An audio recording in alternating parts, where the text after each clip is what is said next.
Então, o que vai dizer que essa revolução foi praticamente industrial, tipo assim, as pessoas se revoltaram e tal. A greve? É. Sim, a greve foi na indústria. Certo? Mas a situação é também no campo. Então, o Tsar tira sua família de lá e manda a polícia deles, que chama de cossacos, abrir fogo. Milhares de mortos.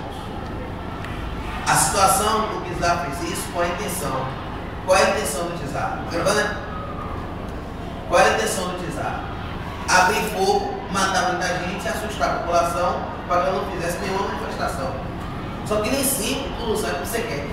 Uma repressão violenta pode tanto inibir quanto estimular.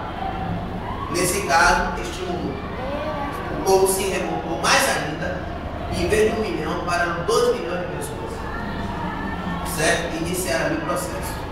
O Tsar, com medo da reação popular, certo? Com medo, começou a fazer reformas liberais, reforma agrária, liberdade individual, só que já era tarde. O povo queria mais. Então fizeram a primeira revolução, a chamada Revolução Menchevique.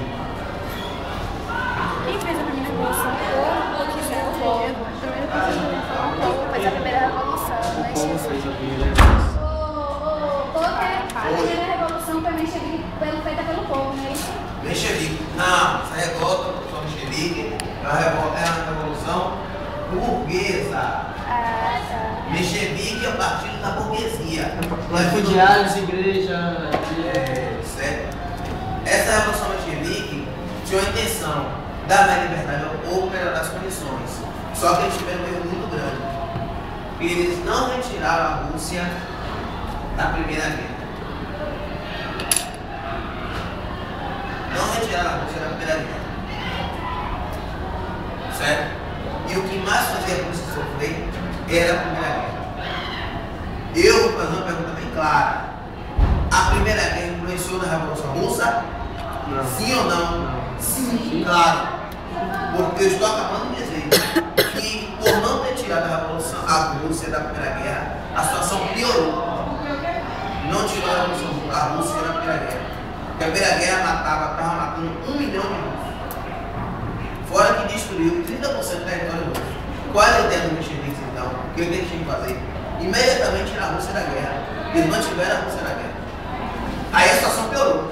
Aí o povo não pôde esperar. E aí o povo, junto com os proletários, fizeram em outubro de 1917 a chamada Revolução Russa. Ou Revolução Bolchevique. Bolchevique quer dizer maioria, partido do povo. Certo? Essa revolução era dela por um cara chamado Lenin e por outro cara chamado Trotsky. Certo?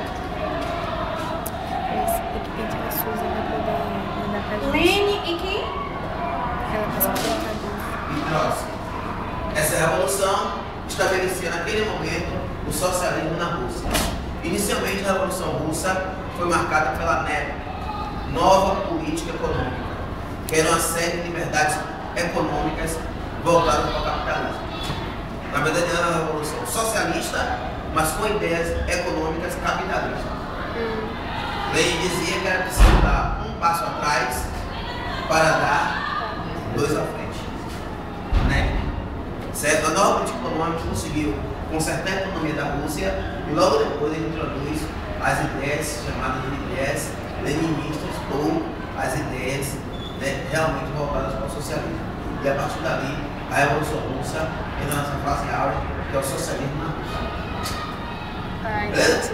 Eu quero repetir essa parte que você falou também, que foi marcada pela nova política econômica.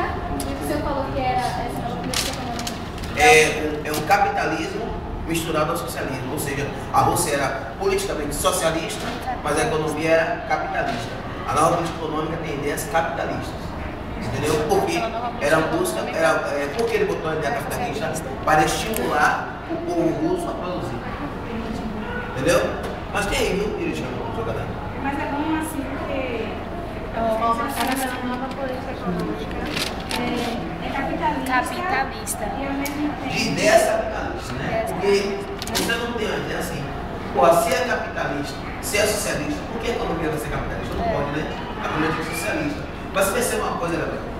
Naquele momento, se Lenin pega, o socialismo tem que dividir tudo, né? E se você povo assim, olha, tudo que vocês produzirem vão ser dividido. Aí o povo vai fazer? Esconder.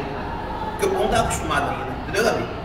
Você dizer ao povo, no início de uma revolução, que tudo que ele produzir vai ser dividido, ele está com medo. E ele esconde a produção. Por isso que Lenin, por isso que Lenin criou a nova política econômica. Tudo que você produzia era seu, era um capitalismo. Então na economia, para que estimulasse você a produzir mais, você está produzindo para você. Entendeu? E aí o povo produziu. Quando tinha muita produção, aí sim ele criou o socialismo na economia. Mas inicialmente ele criou uma política econômica. E é uma liberdade capitalista. É um assunto difícil. Eu acho que isso também É complicado, assim. E eu não estou nem esperando ele. sabe o que é bom, eu vou assistir. Pergunta essa pergunta eu bato. Videoaula. Videoaula, o videoaula. Já acabou um pouquinho. Te filmei e o negócio todo tá lindo. Agora você tá passando essa mão na cara.